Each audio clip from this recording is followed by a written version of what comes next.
Can I buy Bitcoin without showing my ID? This is one of the most searched Bitcoin questions out there, so let's answer it properly. And let's start with a quick reality check. For any meaningful amount, most legal on-ramps, the places where you turn your dollars, pounds, or euros into crypto, are going to ask for ID. It's just a fact of the system. For very small amounts, however, it can sometimes be possible, but it really depends on where you live and the provider you use. So why is ID even a thing in crypto? Well, platforms ask for it because of anti-fraud and anti-money laundering rules, often called KYC, or Know Your Customer. These are the same kinds of regulations that banks follow. They're trying to prevent things like the use of stolen credit cards or illicit financial activity. It's essentially a compliance shield. So this is not a podcast about bypassing those checks. If a service requires ID, don't try to dodge it.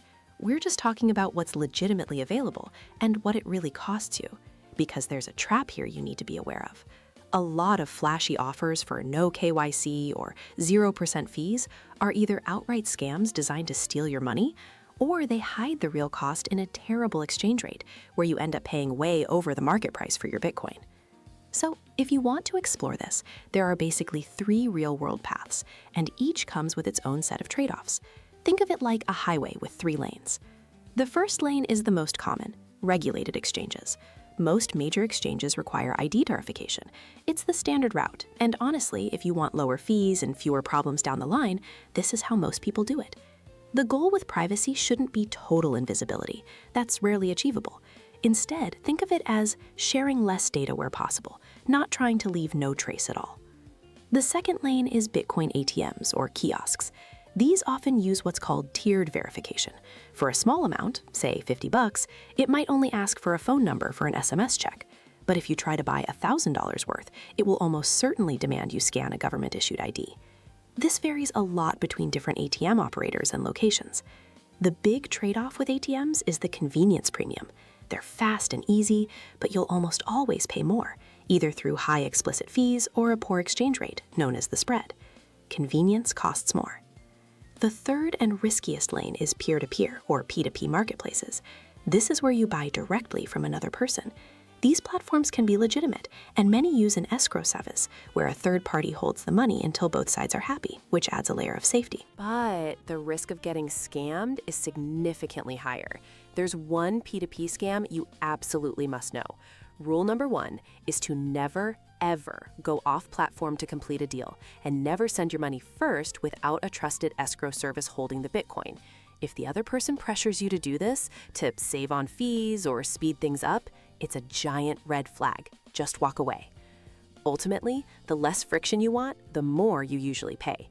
That's the first hidden cost, the price premium you'll find at ATMs or on many P2P deals. The second hidden cost is the limits. The no ID routes that do exist almost always have very tight caps. We're talking about small test amounts, not big investments. And don't forget, there are other ways to get Bitcoin without directly buying it. You could earn it for your work by invoicing in Bitcoin, or receive it from a friend or family member you trust at a fair, agreed-upon rate. So if you do decide to explore one of these paths, please follow this safety checklist. Stick to reputable, well-known providers. Always start with a very small test amount. Expect to pay a premium for the convenience. Don't chase unrealistic promises of total anonymity. And keep records for your taxes. Most losses happen when people rush, get lured off a secure platform, or trust a fake support agent who messages them first. Scammers win when you're in a hurry. Here's a good way to think about it. Bitcoin itself is granite. It's solid, based on math, and doesn't bend to hype. But the apps, ads, and promises built around it, that's clay. It can be molded into anything, including traps. And the no ID angle is where that clay gets a lot of people into trouble. So yes, sometimes you can buy small amounts of Bitcoin without ID, but the real decision isn't about finding a secret loophole. It's a clear choice: cost versus convenience versus risk. The standard exchange is cheapest but requires ID. The ATM is convenient but expensive, and P2P is flexible but carries the most risk. Choose the lane that truly keeps you and your money safe.